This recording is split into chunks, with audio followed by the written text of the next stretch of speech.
All right, everyone, we'll take questions from Coach Vitello. What was the moment like when Maui found out the news?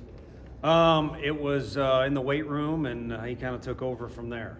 I believe there was a haka dance going on and all kinds of stuff. I'm trying to keep away from any celebrations right now with what I got going on with the jaw, but probably one that goes in the memory bank with this team, and that's good because it's kind of been a theme with this group of kind of finding themselves. We're trying to find out things about them and then kind of trying to create memories along the way, which is what this whole thing's about, which everything's about, really.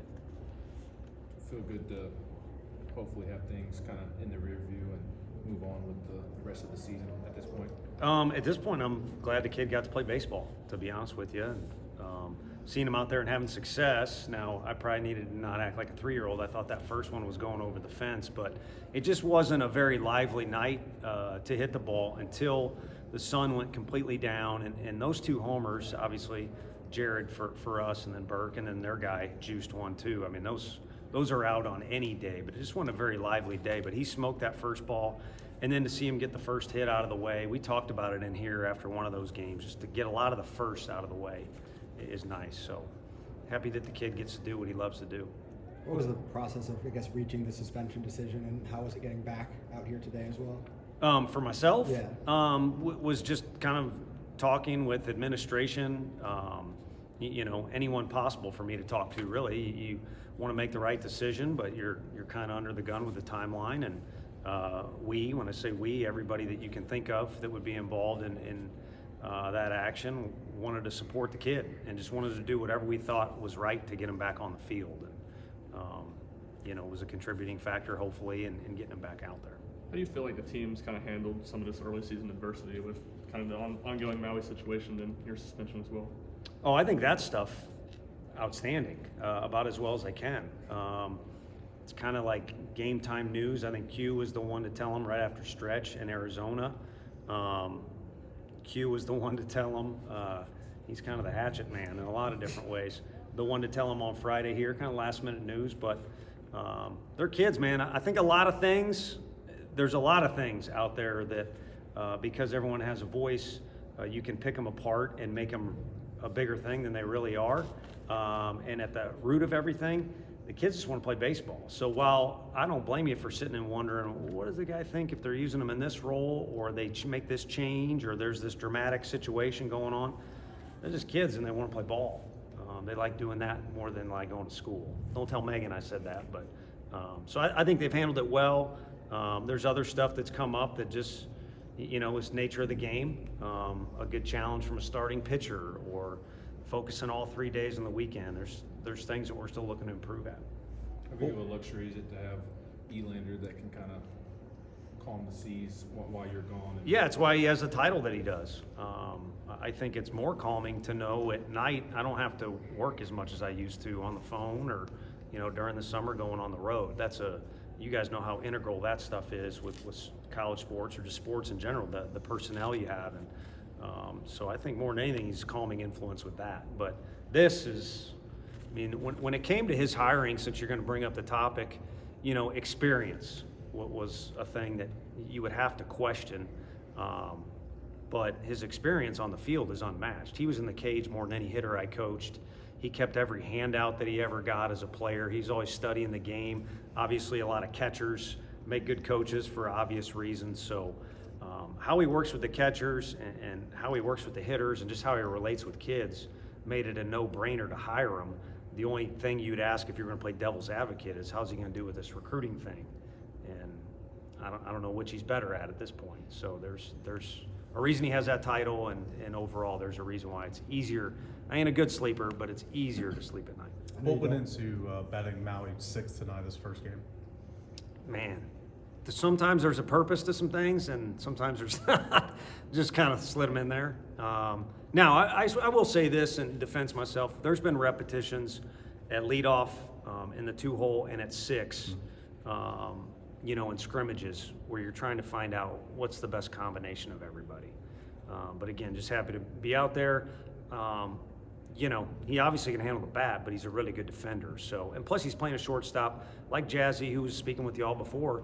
If you defend behind the plate or at short, anything you do with the bat is kind of a bonus. So But I think it goes without saying we'd like the middle of that order to, seem a little bit meatier, if that's the right thing to use. I know you don't want to make it right about phrases. yourself, but getting back into the dugout today, kind of having the complete picture of this team, how did that all feel for you as a coach? It felt outstanding at the start of the day. You got the good vibes going and all that, and probably smiling more than I normally do. And then when the action starts with pregame and everything, you kind of get, whether it's a playoff game or a road game or a home game, you kind of get into I wish I was like a player like that, where I maybe was a little bit more regimented, but you got routines you got to stick to, and what's the next step, and you got to kind of hold everybody accountable to what you're trying to do. So while it was exciting for everybody, I think yesterday was the day that was kind of everybody act a fool, and then today was down to business. It just everybody, if you had a microphone of their internal thoughts, was, let this guy get a hit or let this guy get a play. And now I wanted him to get a play too, but I didn't know he was going to run in front of SEMO like that on that one. But I kind of liked it, to be honest with you. How would you assess Jazz Love those first 2 weeks, kind of filling in, and how do you envision his role moving forward now? Outstanding. And I thought it was fitting. There were some reasons why, but I thought it was fitting he was in the lineup today. One man's, I don't know if this is a good way to say it because it seems a little serious, but, one guy's celebration doesn't have to be another guy's, downfall, I guess is a better word than I was thinking. So there's opportunity out there. You guys see that. We almost pinch hit in the DH spot, so that would have been a new guy each time that spot came up in the order. So we're still figuring out who belongs where in the bullpen. And fortunately, starting pitching is kind of the thing you worry about the most. You can kind of see the vision that we have there, but there's availability out there. And he hit really good against left-handed pitching. Took some good swings against a few righties too. So I think that experience will calm him each opportunity he gets from here on out. And he showed he's a capable defender, and right now he's a little better against left-handed pitching than right-handed pitching. What went behind the decision to have Seth throw tonight? He threw Friday, so Tuesday is kind of typically a bullpen day for Doe, which he did today, and he and Halvey have kind of been matched up a little bit together, and I would anticipate that again for this Friday. But he did get us 8 outs, if I'm not mistaken, so it'll probably be a smaller role for Friday, but that's kind of what went into it. I mean, he's one of our better arms, and as he comes along with getting his pitch count built back up and then just being out there, getting more comfortable out there with repetitions, he's capable of doing anything we need him to, I think. Couple more guys. What does Kirby bring to this team out of the bullpen? Good hair and a good mustache. Maybe he can sing the national anthem like the Super Bowl. That was pretty dang good. But I think the guys, you don't want to pick favorites, but the guys in the dugout immediately are cheering for him, and they also immediately know what they're going to get. They're going to get a guy that can field his position a little bit, like he did there. It wasn't the cleanest play. He's going to compete. He's got experience. He's not going to make the situation bigger than it is. So he kind of excites the dugout at the same time, kind of gives you that calming feeling.